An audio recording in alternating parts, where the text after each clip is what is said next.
Good morning everyone, and guess what are we making?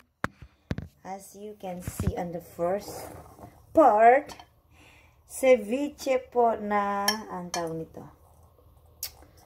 octopus. Kulang pa siya guys ng ingredients. Hold on. Lalagyan natin siya nitets. It's always.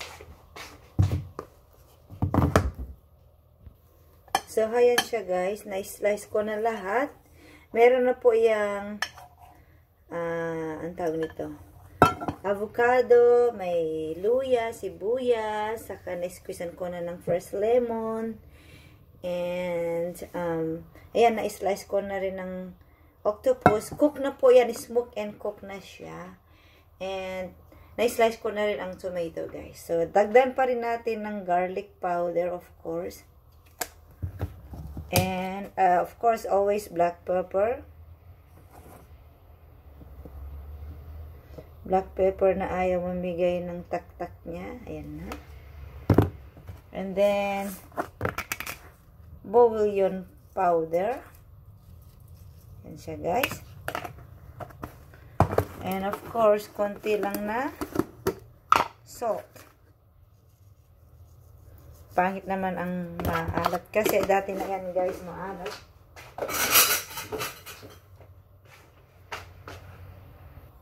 So, ayan siya guys. Ihahalo na natin ngayon. Alright? Para yung mga ingredients na na-slice ko is ma-absorb nito guys. Ingat-ingat ang aking paghalo kay ganituhin ko na nga lang. Para naman makita. Oh, and nalagyan ko rin siya guys ng serrano para may konting anghang. Luya, bawang, serrano na sili. Hindi yun gaanong manghang. Slight lang siya guys. Ako, parang yummy na siya guys. So, maybe papakita ko sa inyo guys na ganito. Ayan siya guys. Kita nyo ba guys?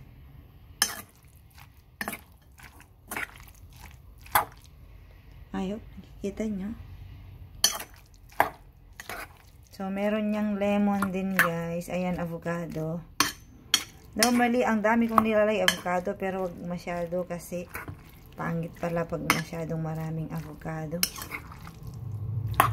Tapos, yan nga, may lemon yan guys. Halo-halo niyang maigi. Dahil madami itong squid guys, or octopus bang tawag nito. Nahulog na yung iba. Ang yummy. Sarap niya guys, kasi naiskusan ko siya ng lemon. Nangangali ang kamay ko guys. So, time for judgment sa food natin, guys. Ito na. So, nahalo-halo ko siya and tapos na, yan na siya, guys. Yum. With matching avocado.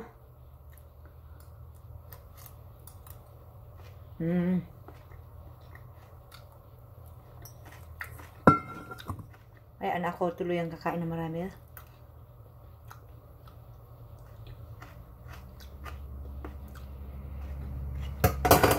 Grabe guys, ang sarap. Ang linam niya. Dahil sa avocado at saka lemon niya. Mas ko sa mga lemon, sarap.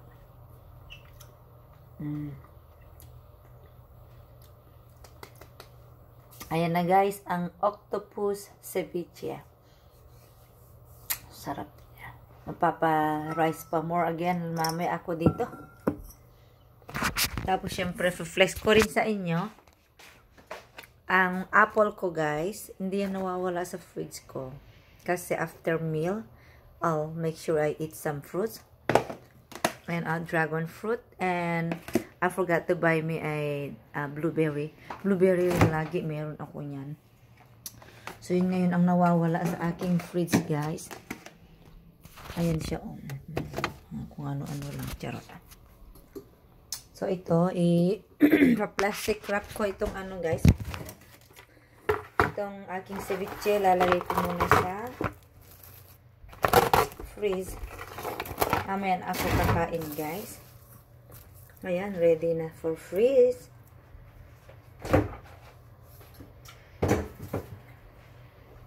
Ayan, na good na tayo, guys. Thank you, everyone, and have a blessed Tuesday, everyone.